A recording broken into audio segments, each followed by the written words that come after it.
What's going on, everybody? Exploring with Griffin here. Today we're doing something a little bit different. We're still doing Frighttober, but we're going around to some of the different parks around South Carolina right now, and possibly even North Carolina, to check out camping spots, fishing, and some pretty unique and historical spots to spend some time with the family over the weekend. Let's get to it and see what we got.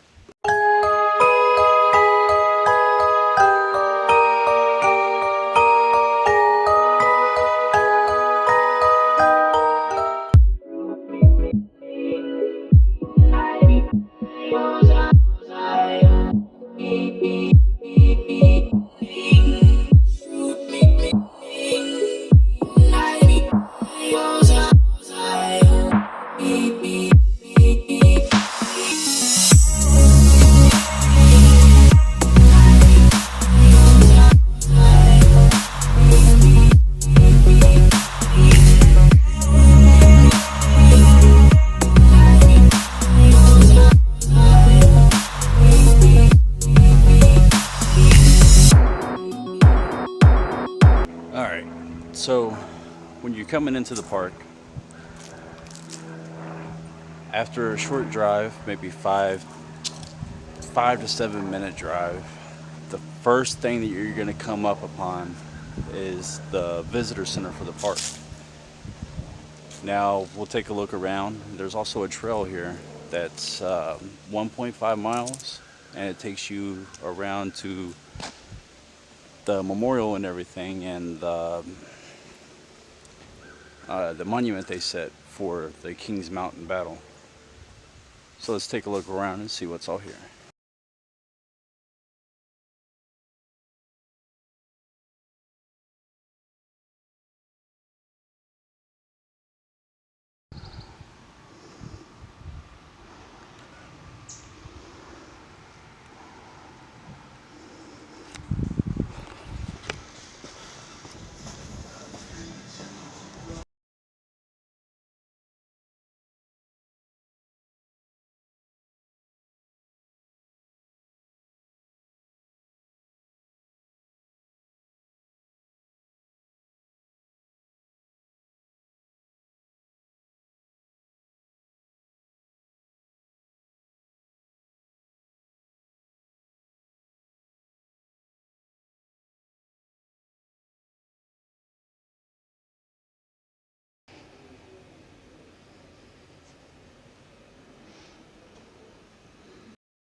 I'm an enlisted man, fighting with the American Patriots from the North Carolina People.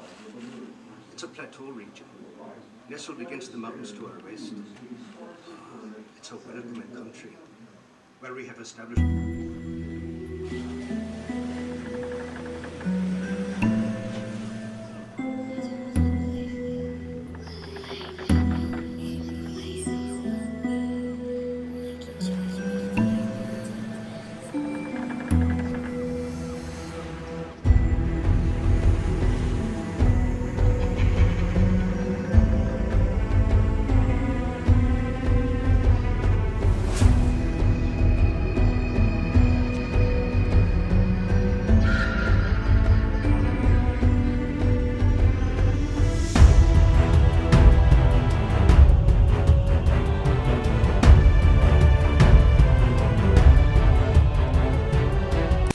Just a quick little rundown. I am going to walk up to the top of Kings Mountain real quick.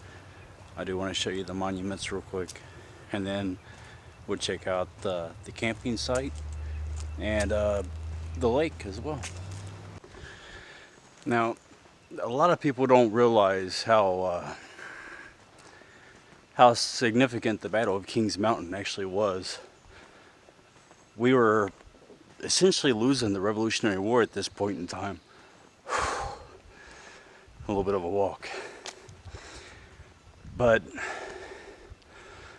the mountain men of the backwoods of South Carolina all banded together and fought the British and the Loyalists right here on this very mountain, and turned the tide of the Revolutionary War into our favor. It was a huge blow to the British.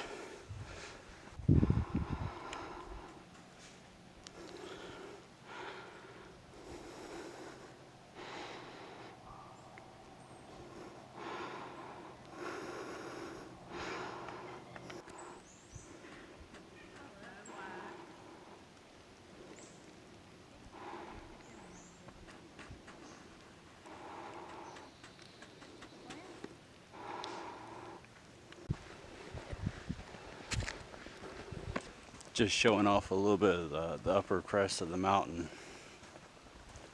This is actually where the battle took place. All the British and the Loyalists were lined up here on the top, along with Ferguson. And the Americans, the Patriots, attacked from all four ways: north, south, east, and west. All charging up the mountain, hiding in behind the trees, the stumps, down trees. It was a little bit more open than it is today. The underbrush wasn't as bad. Yeah, I think this was all traveled more than it was or is nowadays. Standing in the footsteps of history.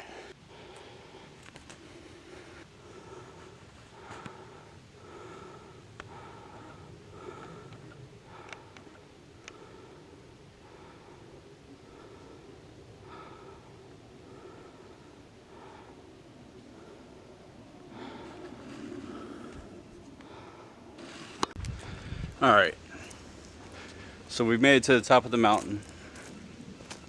At this point, I've already showed you both of the monuments that were put in place for both sides, the Americans and the British. Now we're gonna walk back to the bottom of the hill, get in the car, go over to the second part of the camp, or second part of the park, and check out the camping grounds. Now there is two different parts of the camping grounds. There's one part for the RVs, and then there's a primitive style, I believe, for tent camping and stuff like that. So we're gonna check out both of them. We'll check out a couple of the fishing holes here and see what else we got. Could you imagine back in the day, just they said it was the perfect vantage point to see everything around the valley, and that's why they chose Kings Mountain as the battleground.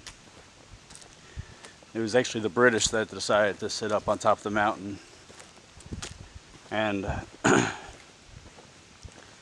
kind of like a, I guess a choke point to stop any other Americans or patriots from coming down and trying to support the Carolinas. But they weren't expecting the mountain men that knew these mountains to take up arms. And I believe it was a lot of the Scots. But like I said, they really put a beating on the British up here. And I believe they were outnumbered like 1 to 4, or some odd numbers like that. Maybe it was even greater than that. But these mountain men, they knew the mountains better than the British did. And it gave them the upper edge. And they used it to their advantage. The rest of it's written in history. This park is, or this piece of the park is great if you're looking to come out just for a jog. Like I said, it's a 1.5 mile round trip. So you do 2 round trips, it's 3 miles. No matter if you're walking or running, it's nice, peaceful out here. Shade. Only drawback is it's a little uphill and downhill, but it's very good exercise. Now I forgot to add, the visitor center has historical parts in it as well. There's a museum, and you can also go in and watch a video on the park and buy little knickknacks and trinkets. Alright, so the part we're at right now is organized group camping, and they also have a equestrian camping back here, which is horse camping. Camping with a horse, whatnot. And like I said, these are all primitive sites. Got enough room. I'm going to show a couple of them here.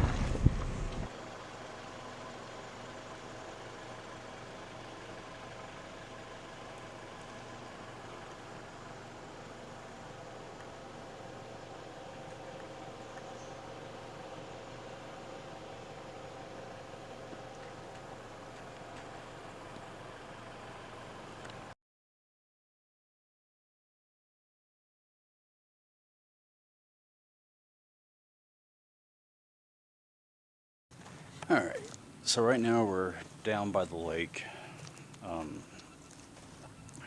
checking it out. There's actually a spot close to here that offers RV parking and camping, and also rustic tent camping and parking for individuals. So can't really get back in there to take too many pictures. People camping and stuff don't want to be bothered. I don't blame them one bit. But we're gonna take a look at the lake here, and there's a living history farm I also want to check out for y'all before I leave here. So let's check out the lake and this other scenic area, and then we'll check out the farm and see what's all here.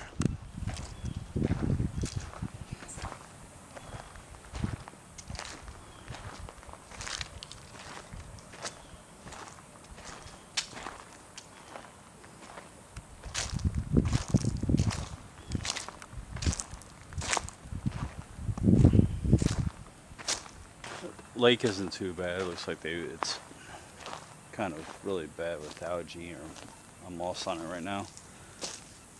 Probably be good bass fishing.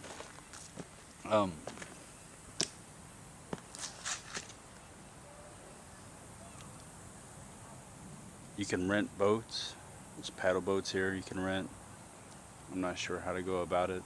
There's probably the little lodge you have to go to and check it out. Somebody lost a bobber.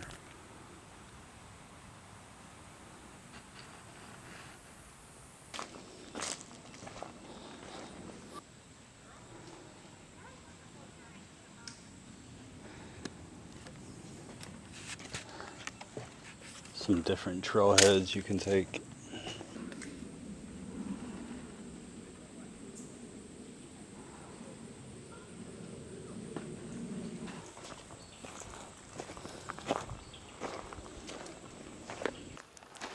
Like I said, this place is wonderful if you want to bring your family out for the weekend and get away, or if you just want to come out by yourself and take in some history.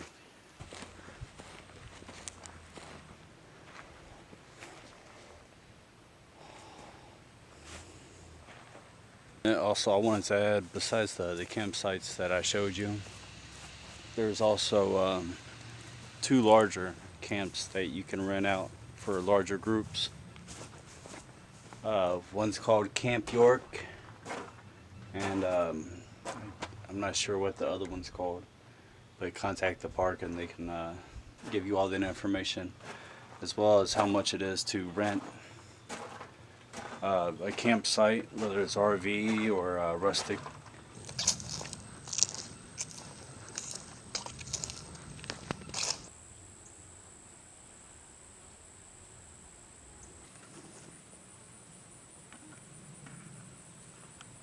I think that about wraps it up. Thank you all for coming out and adventuring with me today. and allowing me to show you this historical site. Remember, it's called Kings Mountain Historical Battlefield, and also Kings Mountain State Park.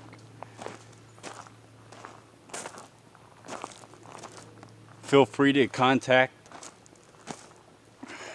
the park rangers or whoever you can get a hold of here. It's located in South Carolina. If you're interested in coming out and camping or coming out and fishing, or even getting out for just the mile-and-a-half hike, I'll put the information down below for the park. Oh, also, don't forget to hit that like button and subscribe if you already haven't. Thank you all for tuning in. Knowledge is power. Never limit yourself.